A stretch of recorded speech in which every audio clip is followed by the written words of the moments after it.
Le gouvernement du Québec a dévoilé à quoi va ressembler le futur pont de l'île d'Orléans. J'en discute aujourd'hui avec le préfet de l'île et maire de Sainte-Pétronille, Harold Noël. Monsieur Noël, bonjour. Bonjour, M. Verrette, comment allez-vous? Ça va super bien. J'aimerais savoir d'abord comment vous avez réagi à l'annonce de vendredi dernier là, concernant le futur pont de l'île d'Orléans. Comment dire, toutes les maires de l'île d'Orléans ont réagi très favorablement à cette annonce.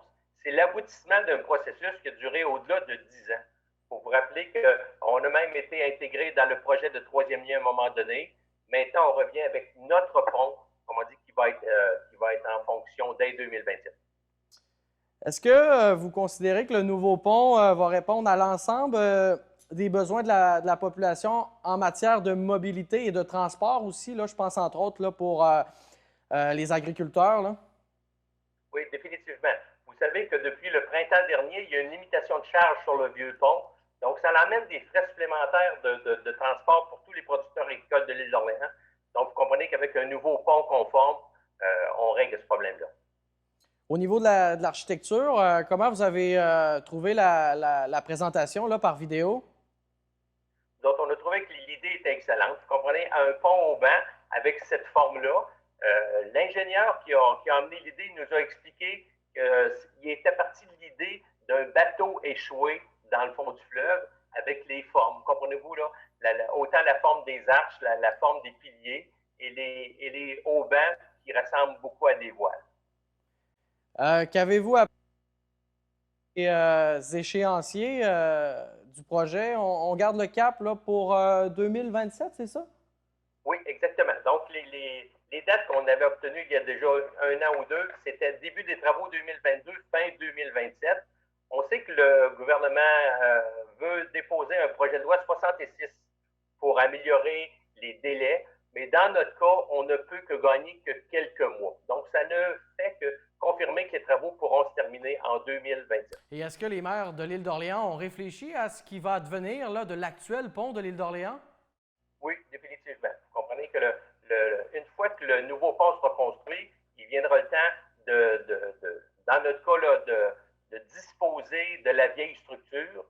On a déjà des coûts d'entretien qui sont quand même très élevés. Au niveau des maires, la position semble claire. On ne veut pas avoir à supporter les frais d'entretien de l'ancien pont pour différentes raisons. Et est-ce que l'annonce gouvernementale de vendredi dernier représente une étape plus tangible en vue de la réalisation de cet important projet?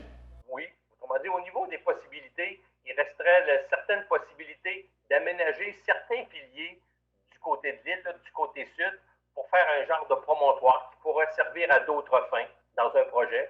Mais on est en train de réfléchir à ça. C'est important aussi que la population participe aux consultations là, qui s'en viennent. Oui, oui, clairement qu'on veut trouver une façon d'inviter les gens à nous transmettre tous leurs commentaires, autant sur l'aménagement du pont, autrement dit, des accès au fleuve, et bien sûr de l'entrée de l'île. On va revoir en même temps l'entrée de l'île, où sont les lumières en haut. Donc, c'est clair qu'on veut inviter les citoyens à partager avec nous autres une vision pour les 100 prochaines années. Aussi pour l'ancien pont, avez-vous appris un petit peu qu'est-ce qui va advenir de celui-ci? Comment dire, actuellement, au niveau du ministère des Transports, une fois que le nouveau pont est en opération, il propose de démanteler l'ancien pont. Ça, actuellement, c'est ce qui est dans les cartes.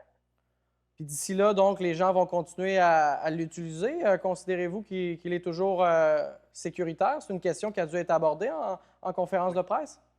oui. Comment dire, tout le monde sait que le ministère des Transports maintient l'entretien important sur ce pont-là à chaque année. Donc, on est persuadé, rajouter à ça le fait qu'on limite les charges, on est persuadé de la sécurité de ce pont-là jusqu'à l'obtention du nouveau.